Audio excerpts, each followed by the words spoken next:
Olá, boa noite. Eu sou Rosiane Kennedy. Você confere com a gente a partir de agora as notícias que circularam hoje nos corredores do poder.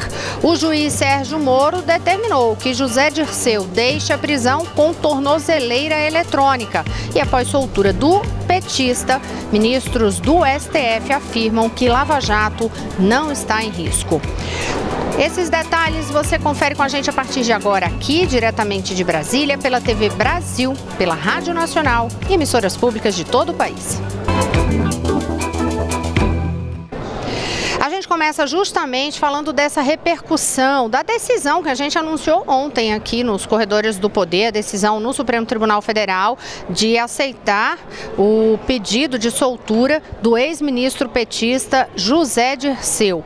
E aí quem tem detalhes hoje é Carolina Pimentel na Agência Brasil, porque com a determinação da soltura coube ao juiz Sérgio Moro dizer como que isso seria feito. Boa noite, Carolina Pimentel. Boa noite, Rosiane. O juiz Sérgio Moro, que é da 13ª Vara Federal de Curitiba, ele decidiu que o ex-ministro José Dirceu ele pode deixar a prisão, mas usando tornozeleira eletrônica.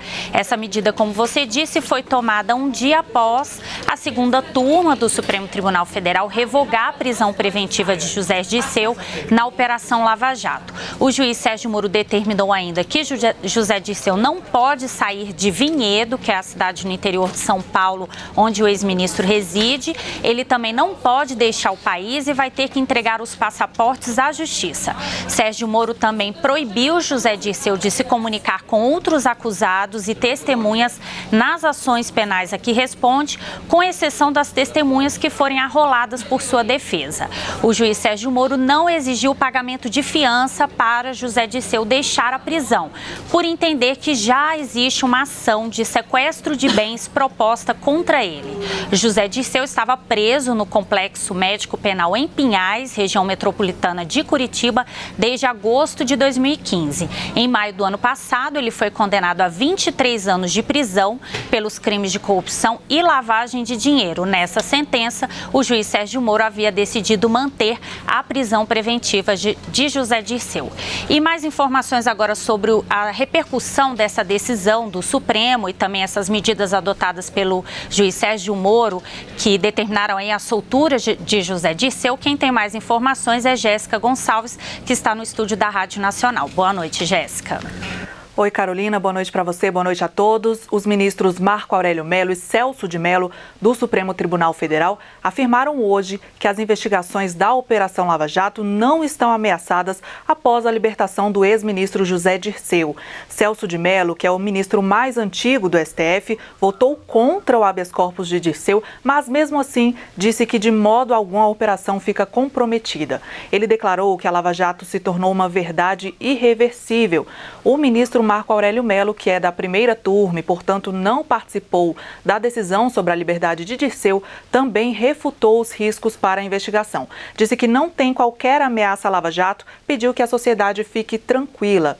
Após o julgamento de ontem, o procurador da República, Deltan Dallagnol, que coordena a força-tarefa da Lava Jato, criticou a decisão do Supremo. Para ele, o posicionamento dos ministros do STF trará consequências diretas para a investigação.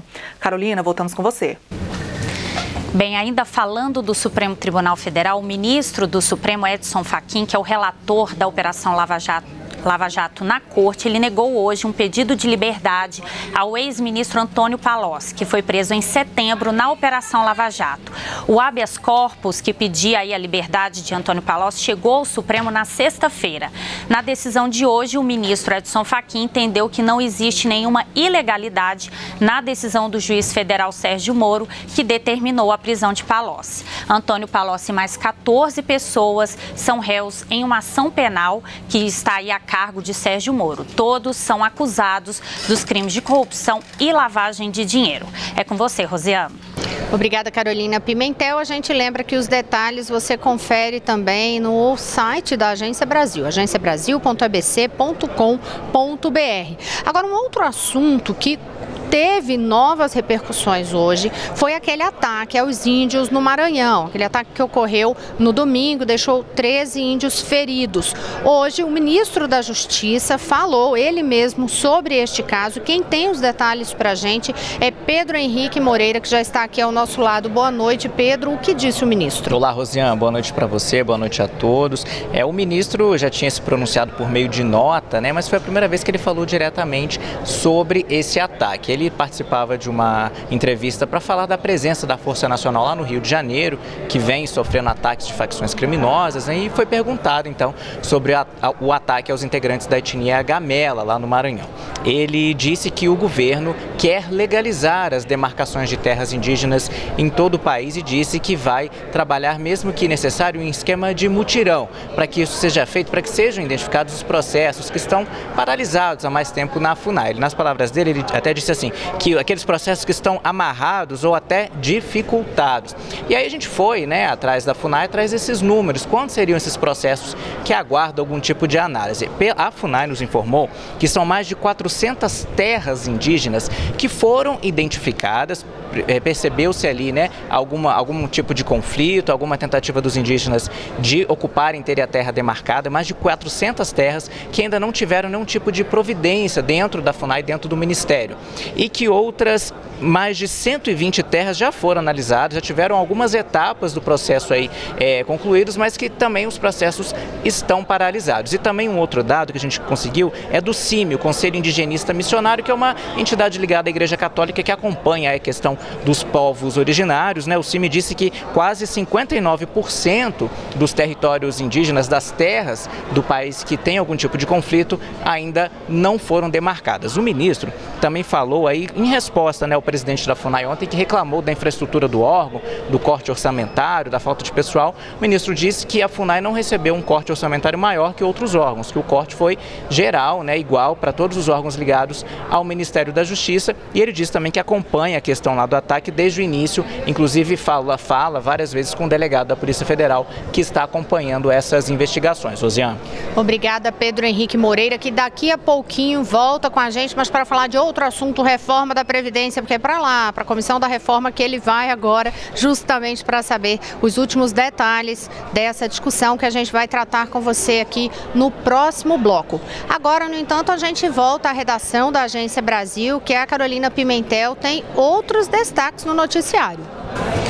Rosiane, a gente vai falar um pouco da situação lá do Rio de Janeiro, né? Ontem a gente mostrou aí ônibus queimados, vias interditadas por causa daqueles confrontos entre traficantes de facções rivais.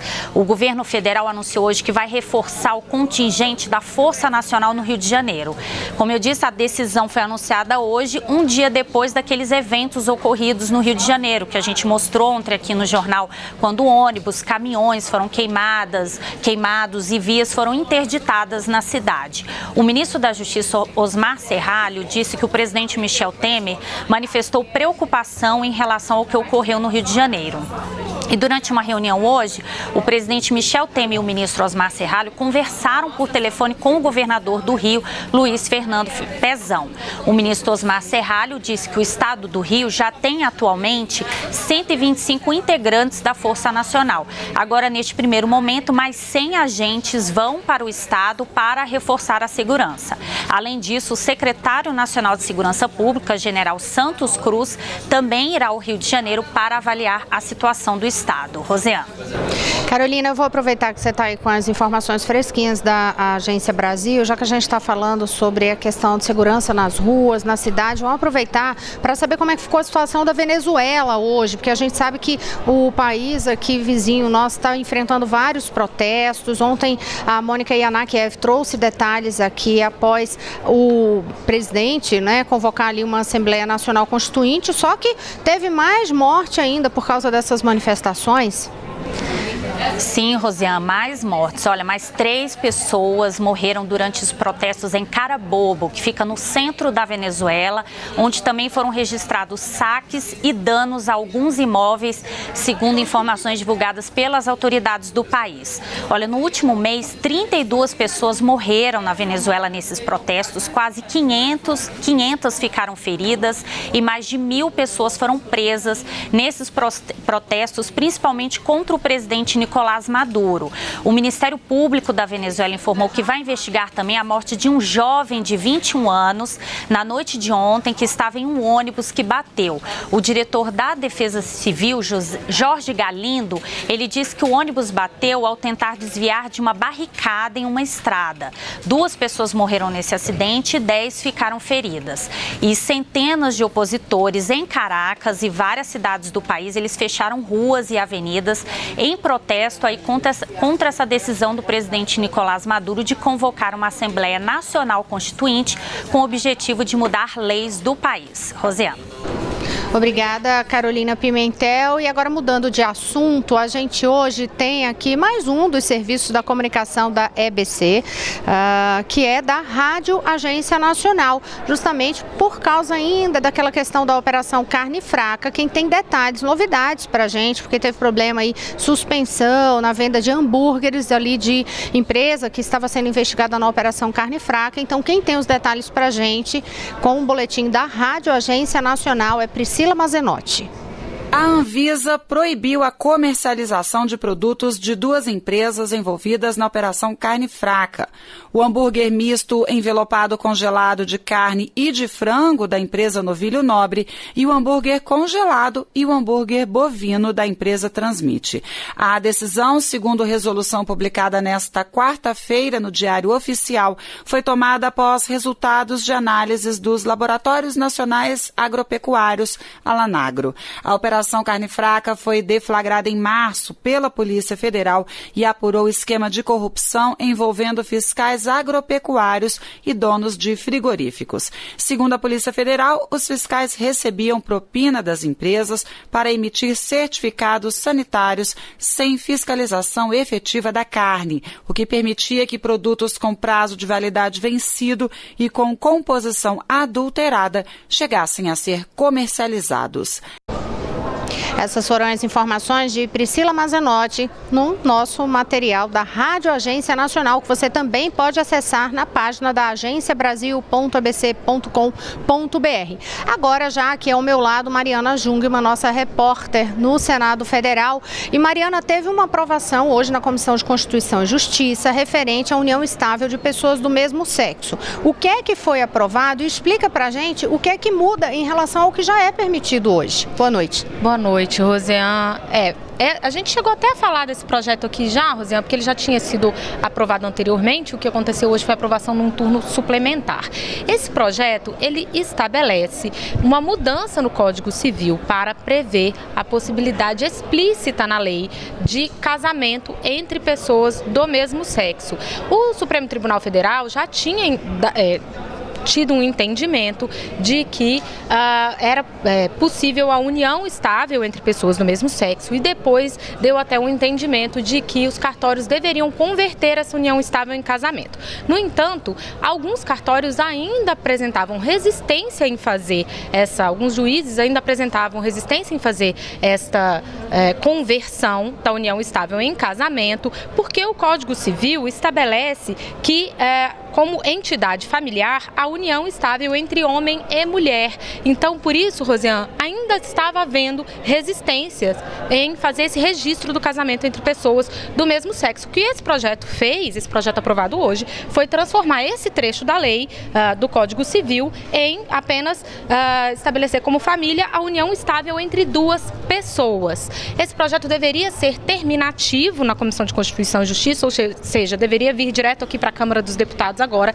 mas o senador Magno Malta já anunciou que ele vai apresentar um recurso para que essa matéria seja votada também no plenário do Senado, porque ele que é contra esse projeto acredita que no plenário do Senado pode haver uma decisão diferente. É porque a discussão é mais ampla, exige a votação de um número maior de pessoas, de toda forma a maioria simples para a votação desse projeto, né, Mariana? No próximo bloco você confere com a gente as discussões hoje sobre a reforma da Previdência. Será que mudou mais alguma coisa no texto? Daqui a pouquinho o Pedro Henrique Moreira vai contar para você. A gente volta já.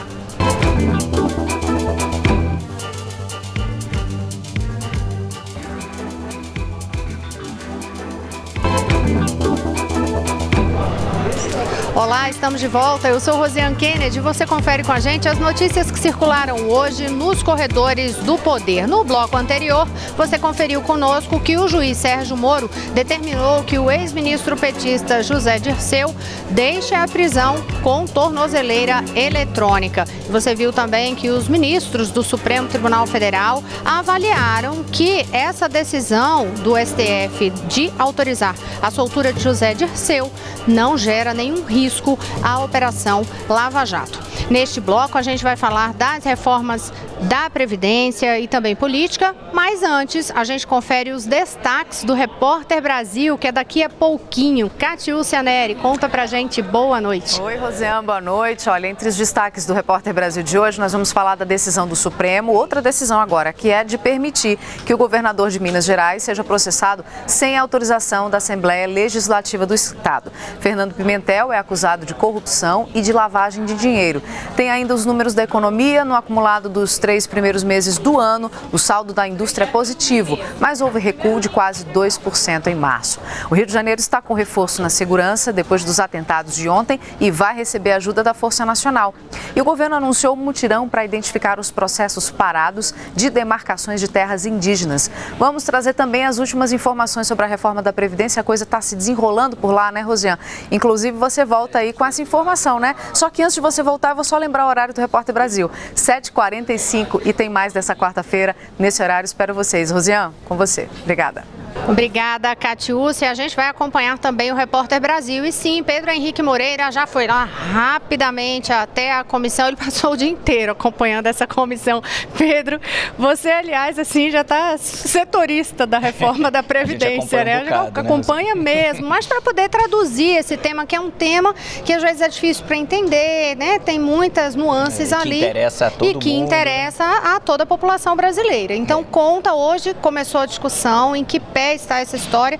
E aí uma dúvida que eu já tenho, teve novamente alteração no texto hoje na Comissão Especial da Previdência? Teve sim, Rosiane. Nesse momento, lá na comissão, os deputados ainda estão fazendo uso da palavra, né? Estão discursando, ainda tem alguns deputados inscritos.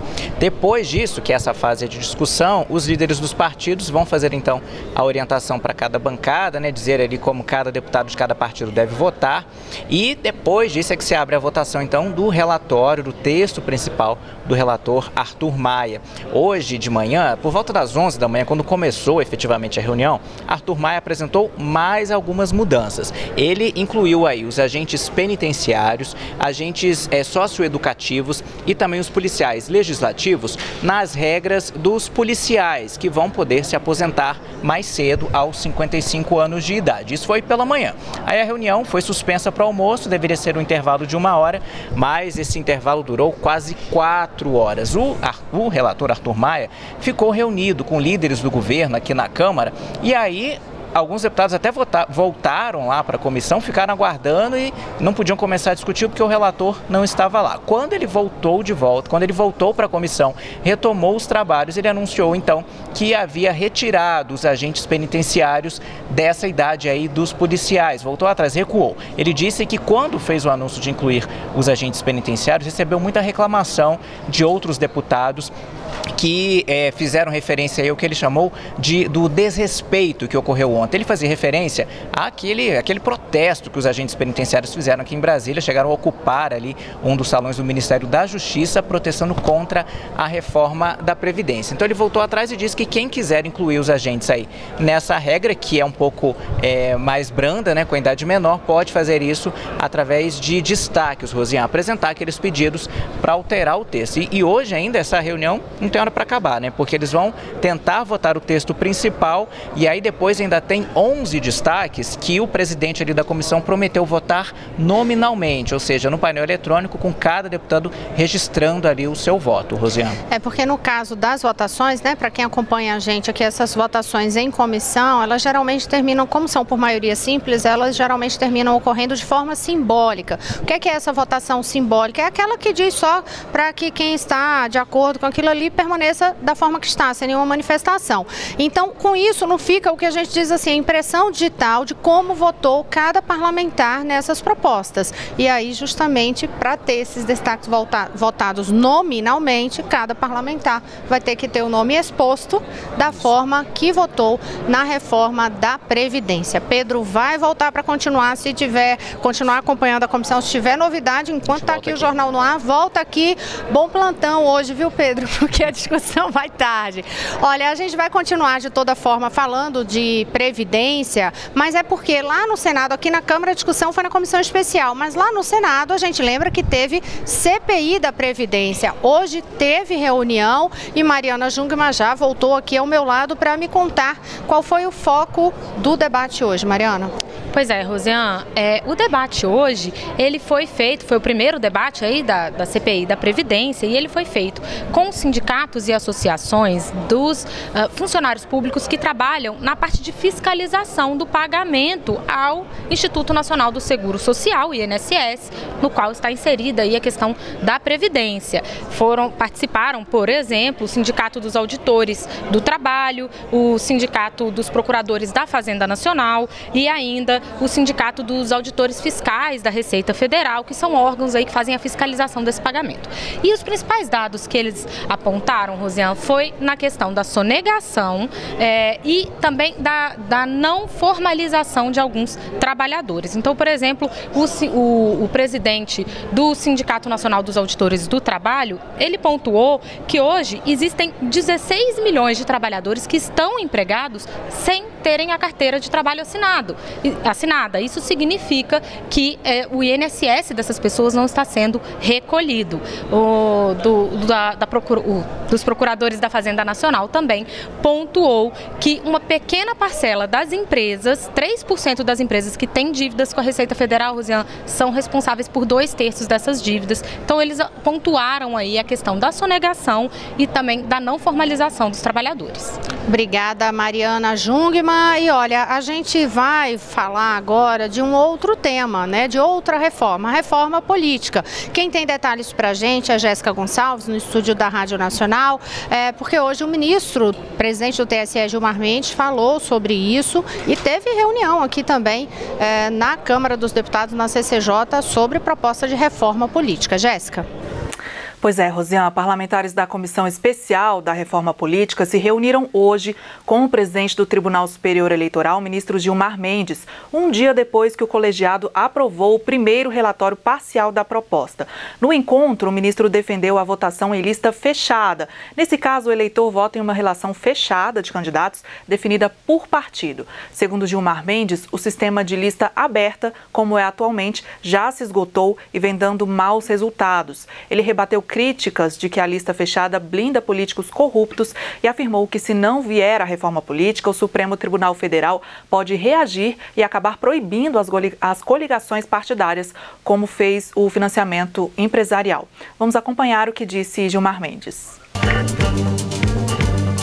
Nós estamos, inclusive, muito preocupados com todas as investigações que se fazem, esses processos que estão aqui em andamento, as notícias que os senhores têm sobre os desvios, as negociações com os partidos em coligações. Isso vai levar certamente o Supremo daqui a pouco a reagir, como reagiu à questão da doação corporativa e proibiu a doação de empresas privadas. Certamente vai fazer com que o Supremo, se não vier uma reforma política, acabe reagindo também e proibindo as coligações.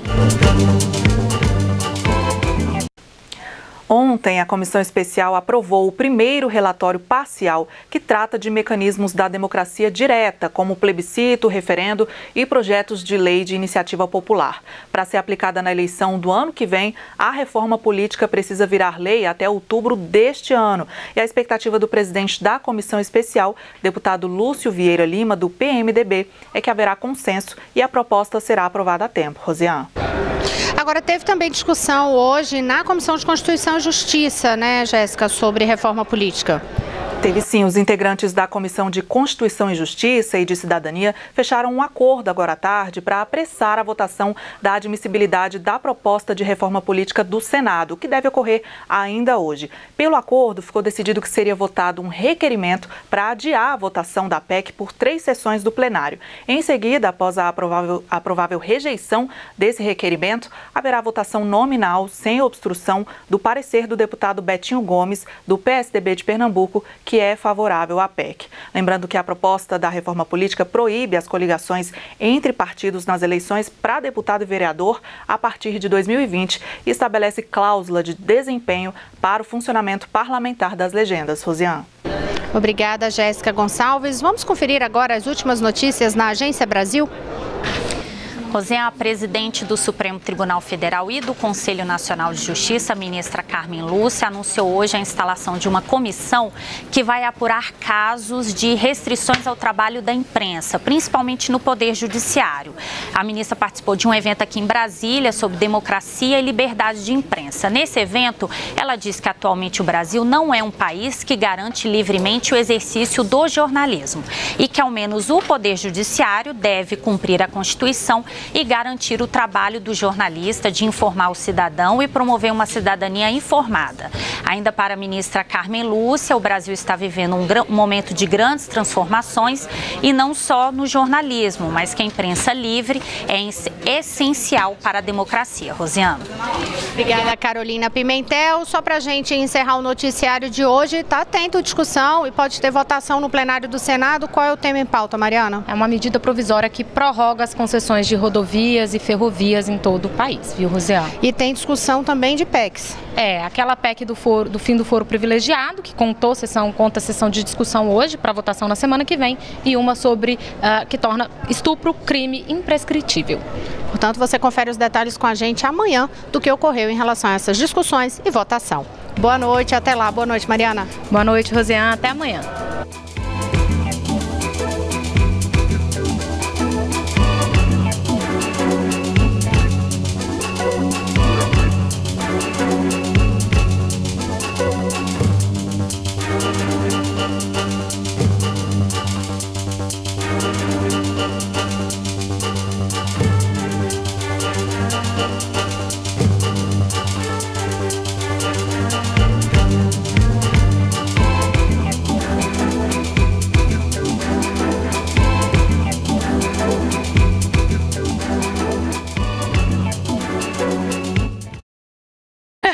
Vou enquadrar o aqui. Coragem,